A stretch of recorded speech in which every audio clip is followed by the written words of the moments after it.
السلام علیکم. محمد اظہر صدیق mass views کے ساتھ حاضر خدمت ہے.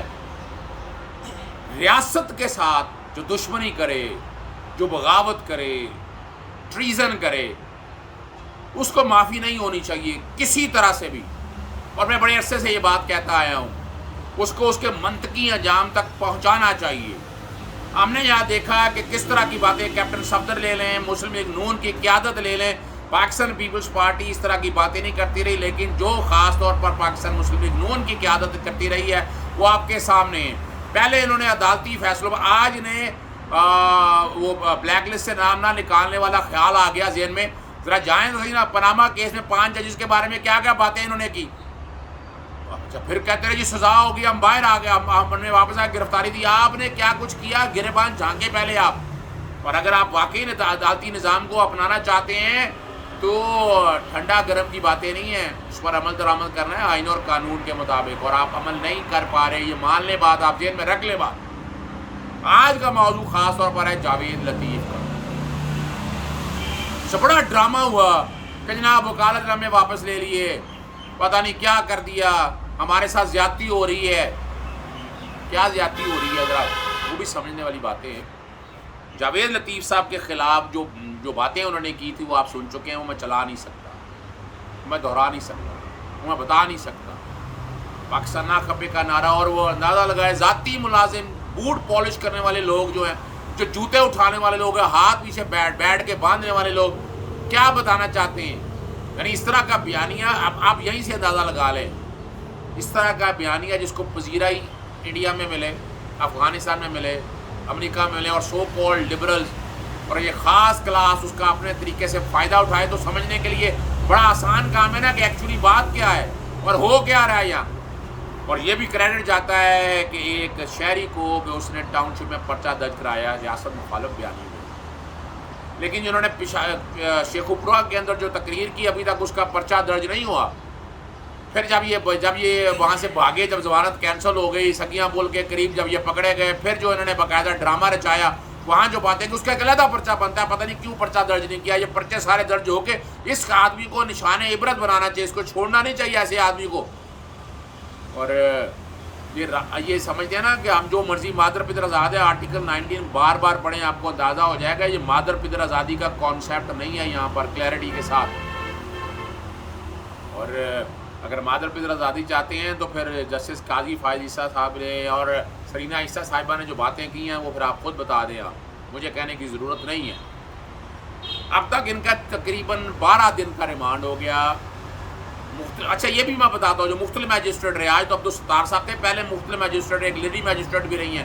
5 دن کا پہلے جسمانی ریمانڈ، پھر 4 دن کا، پھر 3 دن کا. 5 اور 4 9 اور 3 12. ضابطۂ فوجداری کے تحت کرمنل لاء کے اندر، پاکستان پینل کوڈ کے اندر جو جتنی پروویژنز ہے اسپیشل لاء نہیں ہے، تو 14 دن کا میکسیمم ریمانڈ جسمانی ریمانڈ دیا جاتا ہے. جسمانی ریمانڈ ہے کیا؟ جسمانی ریمانڈ بیسیکلی آپ کی گرفتاری دی جاتی ہے تاکہ انکوائری اور انویسٹیگیشن کی آپ کے سامنے ہے. بیلے کرا کے جو تو بھاگتے پھرتے ہیں نا، آپ نے دیکھ لیا رانا ثناء اللہ اور باقی سارے کیسز میں آپ کے سامنے آ چکا ہے، جنہوں نے ضمانتیں کرا لی اور بعد میں کسی جگہ ہاتھ ہی نہیں پکڑاتے. یہاں اسپیشل لاء کے اندر، نیب کے اندر 90 دن کا ریمانڈ ہے، پھر اینٹی ٹیررسٹ کوڈ کے اندر 90 دن کا ریمانڈ ہے. یہاں پر 14 دن کا ریمانڈ ہے، 12 دن کا ریمانڈ ہو چکا. اور وہاں سے پروگرس انہوں نے باقاعدہ عدالت کے اندر رکھی. انہوں نے آ کے پوچھا، صبح وکیل پیش ہوئے، پھر یہ جو وکالی نا وکالت نامہ واپس لے لیں، سارا کچھ بحث کرنے کے بعد وکالت نامہ واپس لے. یہ بھی کلیئرٹی بتا دوں آپ کو، یہ نہیں کہ صبح جاتے ہی وکالت، آپ دیکھ لیا حالات، عید اندر گزر رہی ہے اور انہوں نے کہا اپنا پالیٹکس کی جائے. یہاں بھی عدالتوں میں بھی سیاست کرنے سے یہ تو باز نہیں نہ آتے، آپ کے سامنے عدالت میں بھی سیاست کرنی ہے، اور سیاست کرنے سے انہیں روک ہو نہیں سکتا. یہ آپ کو پتہ ہے، اپنے میڈیا میں چند حضرات ہیں جو بیرون باہر بھی بیٹھے ہوئے ہیں، اندر بھی بیٹھے ہوئے ہیں، جن کا کام یہی ہے کہ ان کو ایک فائدہ دینا، ایڈوانٹیج دینا اور ایڈوانٹیجز لینا. اور یہ باقاعدہ وہاں بیٹھ کر اور انویسٹیگیشن آفیسر سے پوچھا بھی پروگرس بتائیں. انہوں نے بتایا لیپ ٹاپ ہاتھ میں لیا، ان کے ہاتھوں کی تحریریں ہیں، 2 موبائل تھے، ایک موبائل قابو لیا ہے، دوسرا موبائل نہیں دے رہے، جہاں سے واٹس ایپ سے ان کو انسٹرکشن ملی کہ تم نے کیا بات کرنی ہے، وہ ساری تحقیق کرنی ہے. ایک موبائل ابھی رہتا ہے، تو دے دینا موبائل. پہلے دن دے رہے تھے سارا کچھ موبائل، تو آپ کو ریمانڈ کی ضرورت ہی نہ پڑتی. اور جو خواب دیکھا ہوا تھا کہ عید گھر گزری، عید تو نہیں گھر گزری ان کی، عید تو یہ جیل میں ایسے لوگوں کی عید ہے تو جیل میں ہی گزرنی چاہیے. ان کو وہیں پر مزہ آئے، ان کو وہیں سبق ملے، اور یہ کیا مذاق بنا ہوا ہے اس نظام کے ساتھ، اور ان کو کسی طرح کی بھی رعایت نہیں ملنی چاہیے۔ تشدد کیا کرنا ہے، بہانہ بنایا تشدد کی درخواستیں دی، تشدد ایسے لوگوں کے ساتھ الٹا لٹکانا چاہیے ان لوگوں کے ساتھ۔ اور وہ بچپن میں کہا کرتے تھے کہ 10 ڈنڈے ماریں اور 10 ڈنڈے کے مارنے کے بعد اس کو 1 ڈنڈا گنے، یہ کہا جاتا تھا۔ یہاں تو اب چونکہ آرٹیکل 10 آ چکا ہے، تشدد ہو نہیں سکتا، ایسے لوگ تو آرام پیار سے مانتے نہیں نا۔ ان کا ٹیلی فون کا ڈیٹا، فورینسک پولیگرافک ٹیسٹ آلریڈی ہو چکا ہے، اور یہ چیزیں ساری ریکارڈ کے اوپر آ چکی ہیں، اس میں ایسی کوئی چیز نہیں ہے، کوئی ابہام نہیں رہ گیا ہے، جو بات کہنے والی ہے وہ چیزیں آپ لوگوں کے سامنے آ چکی ہیں۔ اور پھر بیٹھ کر یہ ریاست بیان مجھے بات کرتے ہیں کہ جناب میرے ساتھ زیادتی کی اور یہ فوجداری جرم کیا ہے، تو جو قانون ہے اس کے مطابق آپ چاہتے ہیں مال ٹاؤن جیسے ثانیہ کریں اور آپ کو وہ پکڑے نہ، یہ نہیں ہو سکتا، یہ قانون کا دورہ نظام یہاں چل نہیں سکتا۔ آرٹیکل 5 پڑھ لیں، ہر ایک کو لوئل ہونا ہے پاکستان کے ساتھ، پاکستانی اسٹیٹ کے ساتھ۔ کتنے لوئل ہیں آپ؟ انوالبل آبلیگیشن ہے اسٹیٹ کے پاس۔ آرٹیکل 5 آئین پاکستان کا پڑھ لیں، آپ پریمبل پڑھ لیں، اس کا آپ کو سمجھ آ جائے گی۔ آرٹیکل 19 میں نے بتا دیا، کلاسیفیکیشن ہے، ڈیسنسی، مورالٹی، سوورینٹی پہ پاکستان پہ، اور اس پہ آپ بات نہیں کر سکتے۔ ڈیفینس آف پاکستان پہ بات نہیں آپ کر سکتے، یہ آپ کے رائڈر لگے ہوئے ہیں، قانون لگے ہیں، اس لیے اور ابھی تک میں حیران ہوں کہ ایف آئی اے حرکت کیوں نہیں آئی سارے کام میں۔ الیکٹرانک کرائم کا پرچہ بڑا واضح طور پر بنتا ہے پیکا کے تحت، ابھی تو پولیس نے پرچہ درج کیا ہے نا، ابھی تو اگلا ریمانڈ ان کا ایف آئی اے میں ہونا چاہیے۔ اور چھتر پولا ایسا وہ ویسے ہی نکل گیا منہ سے، یہ ہونا چاہیے ذرا ان کو بھی۔ خواجہ بلما تیرا انتظار ہے جو بڑا رکھا ہوتا ہے ان کے ایسے لوگوں کے لیے، یعنی ٹھگ، لٹیرے، گیس چوری کرنے والے لوگ، قبضہ مافیا، یعنی کل کے کتنی جائیدادیں تھیں یہ ساری آپ کے سامنے ہیں، کس طرح بنائی ہیں۔ شیخ عبورہ کا بچہ جانتا ہے کہ انہوں نے کس طرح یہ سارا معاملات بنائے ہیں، ذرا ان کی بھی تحقیق ہونی چاہیے، وہ بھی چیزیں ساری سامنے آنی چاہیے، پر وہ ریکارڈ پہ آ نہیں پا رہی ہیں۔ مقصد آپ کے سامنے یہ رکھنا ہے کہ ریاست بڑی دیر سے جاگی ہے، حرکت میں آئی ہے، اور اس کو منطقی انجام تک پہنچانا ہے۔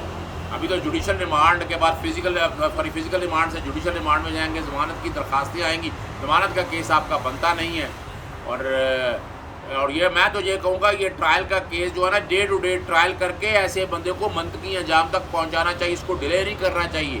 چلان جتنا جلدی ہو، جیسے جسمانی ریمانڈ مکمل ہوتا ہے آپ فوری طور پر چلان مکمل کریں، چلان مکمل کر کے سزا کے کٹہرے کی طرف لے کر جائیں، اور ایسے لوگوں کو سزا لے کے عبرت کا نشان بنائیں، تاکہ عام بندہ جو بیٹھا ہوا ہے جہاں وہ سوچے کہ یار اسٹیٹ کے اگینسٹ میں نے بات نہیں کرنی ہے، اور اس بیانیے کا، اس طرح کی ان چیزوں کا بیرون ملک دشمن ممالک میں کس طرح کی پذیرائی ملتی ہے آپ لوگوں کے سامنے، اور یہ پذیرائی نہیں ملنی چاہیے۔